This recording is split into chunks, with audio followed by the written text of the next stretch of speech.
Okay, so I just wanted to take a second and tell y'all, yes, I know I'm from California, but I'm very pro y'all. I wanted to tell y'all my depression story, and it seems like a weird thing to be smiling about, but I'm smiling because there's hope here. I suffered some abuse in my childhood, and I went to therapy for that a few times, and it just never stuck. I would go a couple of times and then just be like, I don't like it, and stop. And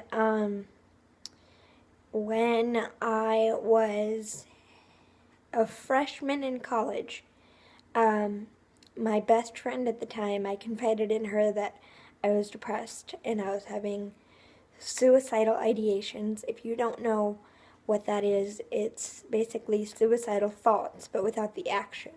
I was having suicidal ideations, and she was upset that I hadn't confided this in her earlier, and it caused a rift in our friendship, and we broke apart. And that, woo, choked on air. That rift and that separation of that friendship made my depression 20 million times worse, and I spiraled downward and downward and downward till my suicidal ideations turned into actions, and I did try to take my own life. I did not succeed, but I did try. And my mom told me, she said, I'm giving you a choice. You can find yourself a therapist, get into some sort of program, get some help, or I can stick you in a facility. But either way, you need help.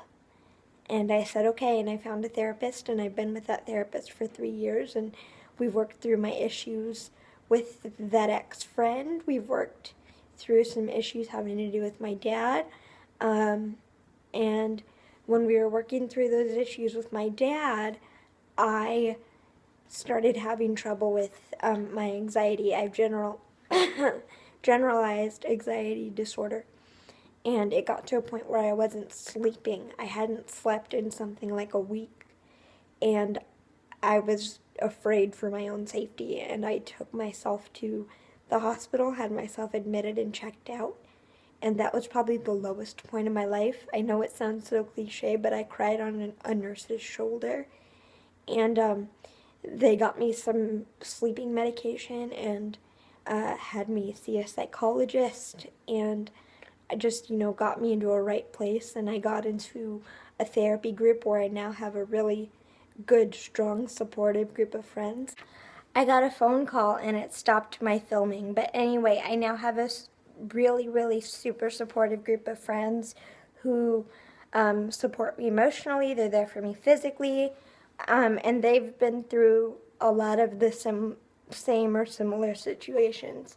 So they're older than me, wiser than me, and just all around supportive. But the reason I wanted to make this video was to tell my story, because I know that a lot of times there is backslide. I just this last week was in a place where I was feeling like I really needed family, and you know what? A year ago, I wouldn't have been able to comfortably reach out and be like, hey, I need family interaction. I wouldn't have felt comfortable doing that. But I did that, and I'm now spending the weekend hanging out with my mom. And at the same time, I'm getting ready to move into my very first place on my own, independent from my family. I'm getting back into acting. I'm doing YouTube, which I love. Just things get better. I have hurt in my life. I believe in God. I'm going to be leaving that hurt at the cross this Easter. I want to be here for you spiritually. I want to be here for you as a friend. I'm making this video to say that things get better. Things absolutely get better. They're hard. The work you have to put into it is hard, but they get better and they're worth it. I love you. I'll see you soon.